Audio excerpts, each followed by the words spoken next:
नमस्कार. न्यूजनामा बातम्यांचा जाहीरनाम्यामध्ये आपणा सर्वांचं मनपूर्वक स्वागत आहे. लातूर जिल्ह्याच्या राजकारणामध्ये अवघ्या कमी कालावधीमध्ये एमआयएम पार्टीनं आपलं वेगळं स्थान निर्माण केलं होतं. मध्यंतरीच्या काळात या पक्षाला थोडी उतरती काळ लागलेली होती, परंतु या पक्षाला उभारी देण्यासाठी आणि या पक्षाचा प्रचार प्रसार करण्यासाठी पुन्हा एकदा एमआयएमनं जुना जो चेहरा आहे ॲडव्होकेट मोहम्मद अली शेख त्यांना पुन्हा एकदा जिल्हाध्यक्षपदाची माळ त्यांच्या गळ्यामध्ये घातली आहे. मोहम्मद अली शेख आपल्यासोबत आहेत. सर, आपलं स्वागत आहे. आपलं अभिनंदन की आपण जिल्हाध्यक्ष झालात एमआयएमचे. काय सांगाल, एमआयएमची सध्याची जिल्ह्याची काय परिस्थिती आहे आणि कशा पद्धतीने आपल्याला पक्षवाढ करायची आहे? सध्याची परिस्थिती आमच्या पक्षाची चांगली आहे, पण आम्हाला अजून स्ट्रगल करावा लागेल. हमको और मेहनत करना पड़ेगा और हम करेंगे, मेहनत करेंगे. ज़िले में ऑलरेडी हमारे पास नगर पंचायत में हमारे मेंबर्स हैं और हम कोशिश ये कर रहे हैं कि नगर पालिका में हमारे मेंबर्स जाएं ज़्यादा से ज़्यादा, और उसके बाद लातूर की महानगर पालिका में किस तरीके से हम अपने ज़्यादा से ज़्यादा मेंबर्स महानगर पालिका में भेज सकते हैं, ये हमारी कोशिश है और कर रहे हैं सर. जिल्हा परिषदेच्या निवडणुका आहेत, त्यानंतर पुन्हा महानगरपालिकेच्या आहेत. सध्या ओबीसीचं राजकारण ही म्हणजे राजकीय आरक्षण त्यांना द्यावं या संदर्भामध्ये अगदी केंद्रापर्यंत त्याची लढाई सुरू आहे. मुस्लिमांना 5% आरक्षण दिलं पाहिजे म्हणून तुमचा पक्ष आता फ्रंटवर येऊन लढाई करतोय. तिरंगा रॅलीही झाली आहे. या सगळ्या गोष्टींकडे आपण कसं पाहता? नाही, एम्पेरिकल डाटाच्या आधारावर जे गरजू लोक आहेत त्यांना आरक्षण दिला पाहिजे. महाराष्ट्र में, पूरे देश में सरकार ने बनाया हुआ एम्पेरिकल डाटा है और उस डेटे के बुनियाद पर आर्थिक निकष पर आरक्षण मिलना चाहिए, हमारी भूमिका है और उसके लिए हम लड़ रहे हैं, चाहे वो ओबीसी रिजर्वेशन हो या मुस्लिम आरक्षण हो. अब देखिए सर, मुस्लिम आरक्षण की अगर आप बात देखेंगे तो मुस्लिम रिजर्वेशन के ताल्लुक से कई कमेटीज़ हैं जिन्होंने ये रेफ़र किया था कि मुसलमानों को आरक्षण देना चाहिए, और उस आरक्षण के लिए कोर्ट ने भी परमिशन दी थी. कोर्ट ने भी कहा था कि मुसलमानों को आरक्षण दे दीजिए. मराठाओं का आरक्षण को रोका था क्योंकि उनके पास एम्पेरिकल डाटा नहीं था. मुसलमानों का एम्पेरिकल डाटा था, उनकी आर्थिक परिस्थिति पूरे देश के सामने थी, राज्य के सामने थी. कोर्ट ने भी कह दिया कि उनको आरक्षण दे दो. उसके बावजूद मुस्लिम आरक्षण को ये सरकार ने नहीं दिया. तो उस आरक्षण के लिए भी हम लड़ रहे हैं और लड़ते रहेंगे. जब तक मुस्लिम आरक्षण नहीं मिलेगा हम उसके लिए लड़ते रहेंगे और लड़ रहे हैं. आणि कशा प्रकारचं आंदोलन तुमच्या भविष्यात असणार आहे? तुमच्या म्हणजे पक्षाचे जे अध्यक्ष आहेत खासदार ओवैसी साहेब, त्यांनीही हे मनावर घेतलं आहे. खासदार इम्तियाज जलील यांनी मनावर घेतलेलं आहे.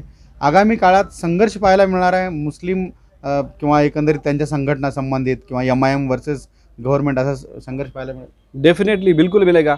आप अगर देखेंगे तो हैदराबाद में, तेलंगाना में मजलिस इत्तेहादुल मुस्लिमीन एक ताकतवर पार्टी है और उस पॉलिटिकल पावर के तहत ही, उस पॉलिटिकल ताकत के तहत ही वहाँ पर 4.5% रिजर्वेशन है. वहाँ पर मुस्लिम्स को 4.5% रिजर्वेशन है. हम ये चाहते हैं कि हमारी पार्टी यहाँ पे बढ़े और हमारी पार्टी के नुमाइंदे असम्बली में जाके मुस्लिम रिजर्वेशंस के लिए लड़े, और वो बिल्कुल लड़ रहे हैं. खासदार इम्तियाज जलील साहब कुछ दिन पहले एक बड़ा मोर्चा मुंबई लेकर गए थे और पार्लियामेंट में भी वो मुस्लिम रिजर्वेशन के लिए लड़ रहे हैं. महाराष्ट्र की असम्बली में भी मजलिस इत्तेहादुल मुस्लिमीन के एमएलए लड़ रहे हैं और लड़ते रहेंगे, और वो रिजर्वेशन मिलना चाहिए और मिलकर रहेगा सर. वो मोहम्मद अली जी, लातूर जिल्ह्याचा जर आपण विचार केला तर अनेक बदल लातूर जिल्ह्याच्या राजकारणामध्ये सध्या घडलेले आहेत या 4-5 वर्षामध्ये. तुम्ही अनेकदा दुसऱ्यांसोबत अलायन्स करून लढलात, परंतु स्थानिक स्वराज्य संस्थेमध्ये एमआयएम स्वतंत्र लढेल का त्याचं अलायन्स असेल का मागच्यासारखेच केवळ 2-4 सदस्य राहतील नगरपंचायतीमध्ये किंवा येणाऱ्या आगामी ज्या जिल्हा परिषद स्थानिक स्वराज्य संस्थेच्या निवडणुका आहेत त्याच्याकडे तुम्ही कसं घेता? ठोस भूमिका काही ठरली आहे का पक्षाची? आज की तारीख में तो हमारी पूरी तैयारी है कि हम पूरी ताकत के साथ लातूर ज़िले का हर इलेक्शन फाइट करने वाले हैं. अगर पक्ष के अध्यक्ष खासदार बैरिस्टर असदुद्दीन ओवैसी साहब और महाराष्ट्र के अध्यक्ष इम्तियाज जलील साहब और हमको सुझाव देते हैं कि समविचारी पक्षों के साथ हमको मिलकर लड़ना है, तो हम उसके लिए भी तैयार हैं. लेकिन आज की तारीख में अगर हम ये कहें तो हम पूरी ताकत के साथ अकेले खुद मजलिस इत्तेहादुल मुस्लिमीन अपने दम पर लातूर ज़िले का हर इलेक्शन लड़ने के लिए सक्षम है. सर, मुस्लिम बहुल अनेक शहरे आहेत, जसं की औसा आहे, लातूर आहे, उदगीर आहे. तर या तुमच्या एमआयएमच्या पार्टीच्या म्हणजे जिल्हाध्यक्षपदीच्या निवड होण्यानं आता ही भविष्यात समीकरणं बदलतील विधानसभेची असं वाटतं आपल्याला? नहीं, देखिए लातूर में, लातूर जो शहर है वो अल्पसंख्यक बहुल है, उदगीर शहर अल्पसंख्यक बहुल है, औसा शहर अल्पसंख्यक बहुल है, लेकिन आप और हम सब जानते कि यहाँ पर अल्पसंख्यकों के लिए क्या हालात हैं। कौन सी अल्पसंख्यकों की स्कीम है जो यहाँ पे लागू है, आप मुझे बताइए। लातूर डिस्ट्रिक्ट में एक भी अल्पसंख्यकों की जो स्कीम है वो लागू है, आप मुझे बताइए। अल्पसंख्यकों का यहाँ पे क्या हाल है। एक एक हॉस्टल के लिए 3-3 इलेक्शन निकल जाते हैं, एक एक शादी खाने के लिए 3-3 इलेक्शन निकल जाते हैं।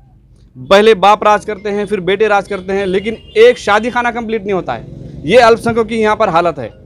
तो ये लातूर ज़िले के लोग सब जान चुके हैं और लातूर की पब्लिक अवेयर हो चुकी है। आने वाले वक्त में हम अपने पार्टी के ज़रिए उस अवाम को जागरूक करने की कोशिश करेंगे और अवाम ऑलरेडी जागरूक हो चुकी है और आने वाले दिनों में आप डेफिनेटली बदल देखेंगे, चेंजेस आएंगे। होय, असं म्हटलं जातं की तुम्ही सक्रिय झालात की त्याचा फायदा भाजपाला होतो आणि नुकसानमध्ये म्हणजे नुकसान जे आहे ते राष्ट्रवादी काँग्रेस किंवा या पक्षांचं होतं, या समविचारी पक्षांचं त्याच्यासमोर, असं म्हटलं काय काय सत्यता आहे त्याची?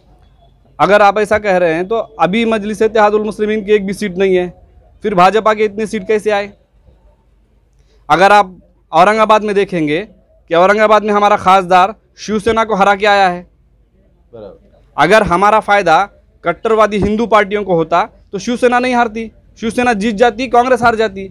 वहाँ तो हम शिवसेना को हरा के हम खुद जीते हैं।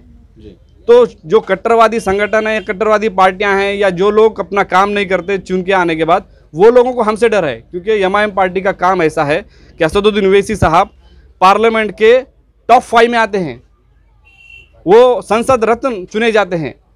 दूसरे खासदार भी इम्तियाज जलील साहब भी आप देखिए कि इनकी अटेंडेंस जो है वो फुल अटेंडेंस है, क्वेश्चंस भी अच्छे उठाते हैं। तो एमआईएम के जो लोग हैं वो काम करते हैं, और जो लोग काम नहीं करते वो सिर्फ ये बोलते हैं कि एमआईएम के आने से हमको फ़ायदा हो रहा, उनको नुकसान हो रहा। ऐसा कुछ नहीं है। शिवसेना को हरा के खासदार इम्तियाज जलील वहाँ पे खासदार बने हुए हैं। लातूर की महानगर पालिका में हमारा एक भी मेंबर नहीं है, उसके बावजूद बीजेपी के इतने सीट्स हैं वहाँ पे। बरोबर, ठीक आहे। तुम्हाला सुरुवातीला अंतर्गत लढाई लढावी लागेल असं आपल्याला वाटतं का? कारण एमआयएममध्ये हे अनेक गटतट आहेत, या पार्टी अजून उभारण्याचा प्रयत्न करते, अनेक स्टार मंडळी तुमच्याकडे आलेही आणि काही जण राम राम ठोकून गेलेही। नहीं सर, हमारे पास कोई गट तट नहीं है। एमआईएम पार्टी पूरी आपस में एक इत्तेहाद के साथ काम कर रही है। हमारे पास कोई गट तट नहीं है। लोग आते हैं, जो जिसको काम करना है वो टिकते हैं, जिसको काम नहीं करना है वो चले जाते हैं।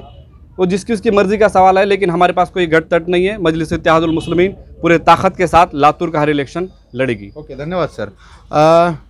एमआयएमचे नूतन अध्यक्ष मोहम्मद अली सांगतायत की स्थानिक स्वराज्य संस्थेचे निवडणुका आम्ही मोठ्या उत्साहामध्ये लढणार आहोत आणि आमच्यात अंतर्गत गटतट नाही आहेत।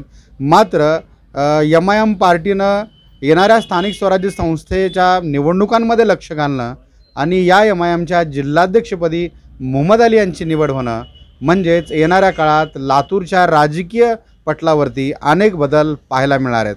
कॅमेरा पर्सन संतोष मानेसह इस्माईल शेख, न्यूज नामा, लातूर।